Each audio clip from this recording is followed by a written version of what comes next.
Hey everyone, Liam from Solitude here. Thanks for coming back to my channel today, and I've got another little video for you about one of my favorite Australian bands, Karnivool.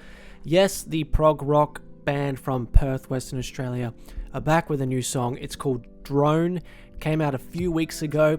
I was just kind of letting the dust settle on the song before making a video where I was going to talk about it, give you some of my feelings, because I wanted to take some time to dissect the song and let my thoughts kind of gather together so I could give you my true and honest opinion of it, and I'm ready to do that right now. So the wider music and Karnivool community have already made a lot of comments on this song, and I'd probably have to say that most of what I've viewed has been overwhelmingly positive. There's also been a bunch of videos already made on YouTube and other platforms about the song, dissecting it, and of course the guitar parts and the drum parts, which is what the big music nerd community around this band often do with their songs. And I must say, for me, this song, it did take a couple of listens to get into it, but once I really wrapped my head around what was going on, I have been completely hooked ever since. All in all, this song to me is just peak Karnivool. The song builds beautifully all the way through the track. Ian Kenny's vocals are some of his best performed here of any Karnivool song in my opinion, especially in that chorus. He is hitting those high notes terrifically. The guitars and bass lines, of course, are great again. The tones are just immaculate. They sound so juicy and fresh. I just love hearing Karnivool tones. And for the biggest music nerds out there, of course, we've got to talk about the drums. And yes, Steve Judd is back behind the kit, playing his best material here as a percussionist. I'm not really even sure of what the time signature is. I've heard some people say that it is just 4/4 and in a couple of parts it changes. I'm not the biggest time signature nerd out there. I only know some basics about drumming, but hey, the drums in this song had me hooked, and it's some of his best work. But overall, I'd have to say the biggest tick for me on this song has to be the production. Now, as you may know from my last Karnivool video, Forrester Saville is back, the man behind the first 2 Karnivool albums. He is the guy that we know and love to make that ultimate Karnivool sound. The person behind the 3rd album, Asymmetry, was a guy called Nick Didier, who was a very well-respected music producer here in Australia, working with bands like Powderfinger and so on. But I just don't think he was a good match for Karnivool. The mix and the production just came across a little bit messy and muddy on that album for me. But everything is back to its bright Forrester Saville best on this track, which also emulates what we heard on the other song that came out a couple of years ago, All It Takes. So the sound, tone, and themes of this song once again justify my belief that it will be going along with All It Takes in a package. I think these 2 songs will be on the potential next record together if it is going to be an album. I still think it is going to be an album, not an EP. We already know about these other songs they've performed live over the years, Aozora, Reanimation, and Animation, and there's plenty of phone recordings out there of those songs over the last few years you can check out, and you would only imagine that these songs would also go together in this potential next release. So that's 5 we know about.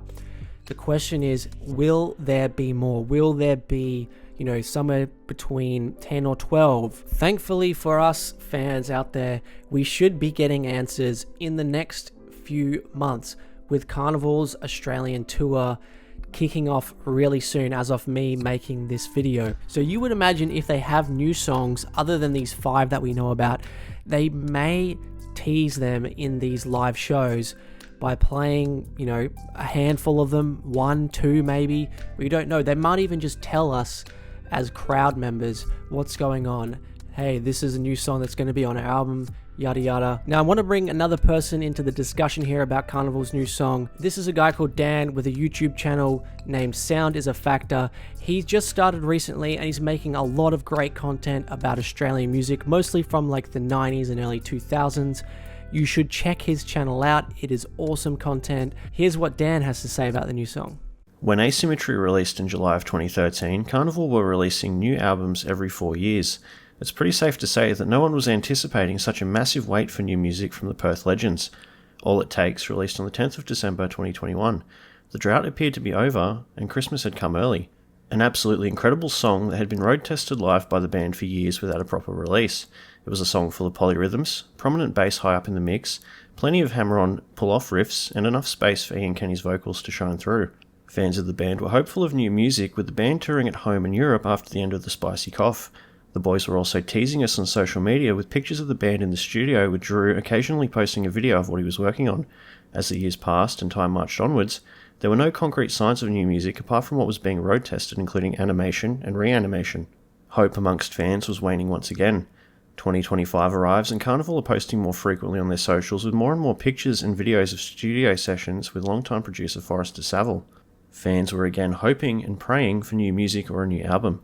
On the 26th of June, an announcement of sorts was made on the band's socials, prompting fans to tune their frequencies and sign up to the band's newsletter on their website. The 3.5-year drought of no new music was about to be broken. Drone released the very next day on the 27th of June. Much like All It Takes, the song opens up with some ambient droning sounds before fading with the band coming in. The most interesting part to me in that first verse is Judd's drumming, which is far more complicated than what the guitars are playing. Kenny's vocals are as on point as ever here. Some people give him flack for his live performances, but he's always fantastic in the studio. Next up is the chorus with some big chords and a wall of sound from the guitars. After the chorus, there's a bridge between the chorus and verse that brings in this undeniably heavy groove that has you smiling and nodding your head. I have no doubt in my mind that this will be awesome live when I see them at the Wollongong Unibar at the end of July. We're then hit with this bass-heavy pulse, with Stockman building up a bit of speed underneath all the noise. Onto the second verse and another chorus, and then we're treated to another bridge or interlude with Hoss and Drew utilising some of the higher strings on their guitars. This next chorus is probably my favourite part of the entire song, with one of the guitars playing a more intricate riff in the background. We're treated to a repeated bridge appearing after the first chorus before it fades out with some more ambient sound. I wasn't immediately huge on this song when it released, however, it's still good. I've seen Karnivool live about 5 times now and listened to Themata and Sound Awake countless times. Compared to All It Takes, it wasn't as heavy or as groovy to me personally. The lyrics of self-destruction and disillusionment in Drone just aren't as relatable to me, I guess, at a personal level when compared to All It Takes. I do think I need to listen to Drone some more, but every time I listen to it, I hear something else, like the guitar riff in one of the latter choruses under the wall of sound, that I only noticed for the first time while writing this and listening through quality surround sound speakers. This could be initially due to Spotify's heavy compression, or listening through earbuds the first few times. Even on Karnivool's worst day, they're still better than 99% of music out there. After checking out the internet's thoughts on Drone, it's clear that I'm in the minority, however, some people are mentioning it's a little disappointing over on Reddit. It's clear that the future is still incredibly bright for Karnivool, and I can't wait to hear what they put out next. Thanks so much for Sound as a Factor for chipping in his thoughts. If you want to hear more from him, check out his YouTube channel. I'll put a link to his channel in the description and in comments on this video. So what do you think, everyone? What are your thoughts on the new Karnivool song, Drone? Do you like it? Do you not really like it? What do you think about more songs potentially coming out of these live shows? Are you going to go to one of these live shows coming up here in Australia? Please comment below and share your thoughts. Thanks for coming back to my channel, everyone. If you want to see more content about Australian music and bands like Karnivool, please subscribe, and I'll see you again soon. Thanks, bye.